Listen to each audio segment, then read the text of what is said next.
This past Sunday and Monday were days of harmonic convergence.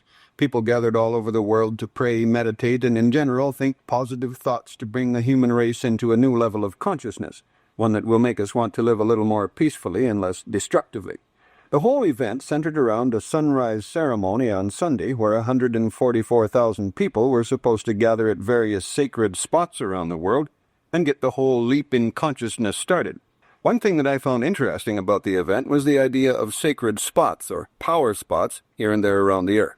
Powerful scientific minds have pooh-poohed the whole idea for a couple of 100 years, but that hasn't stopped people who didn't know any better from flocking to sacred places like Mecca, Stonehenge, and Jerusalem to this day, all places considered for centuries to be holy and powerful.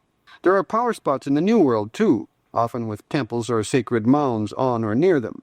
In fact, there are a number of court cases in progress in both North and South America where Indian bands are fighting to stop timber or mining companies from pillaging sacred sites. So far, the Indians have lost most of the cases that have been decided. The problem is it's hard to prove a piece of land has special powers. In fact, it sounds downright bizarre to a logical scientific mind, and until recently, since there were no scientific tools to measure this power, the scientists assumed it simply wasn't there.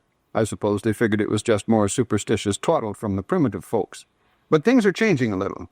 There isn't much scientific effort put into trying to measure the energy at sacred spots around the world, but sometimes some evidence shows up anyway.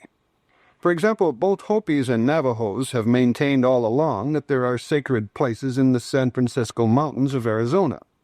Not long ago, the Bulletin of the Geological Society of America carried a report by James Towell describing strong telluric current in places in the San Francisco peaks. Telluric currents are a type of electricity flowing through the Earth in response to the magnetic field. The currents flow everywhere, but are stronger some places than others.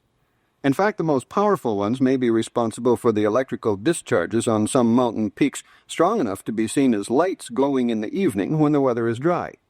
These lights are seen on sacred mountains around the world. In the Andes, they're called Andes lights, and sailors can see them from far out at sea. Joan Price, the director of the Colorado Plateau Research Project, also found unusually strong electromagnetic fields at some of the Hopi sacred sites.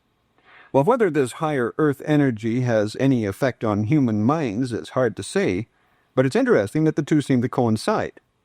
Jim Swan, a writer who spent 10 years studying sacred sites, talked to more than 100 people who had had special experiences, like visions or feelings of peace or even ecstasy, in places they later found out were sacred to traditional cultures in the area. A few years ago, I spent a little time in Jerusalem, one of the major power spots of the world. I came away with the feeling that city has a soul. There seems to be some special energy there that I can't describe, but it had a powerful effect on me. I'd go back there any day. Who knows, maybe the scientific world will put some real effort into checking the power spots on Earth someday and find out the primitives were right. I think it would be nice if that would happen before those sacred spots have all been logged or mined or had highways built over them, though. I'm Noel McNaughton.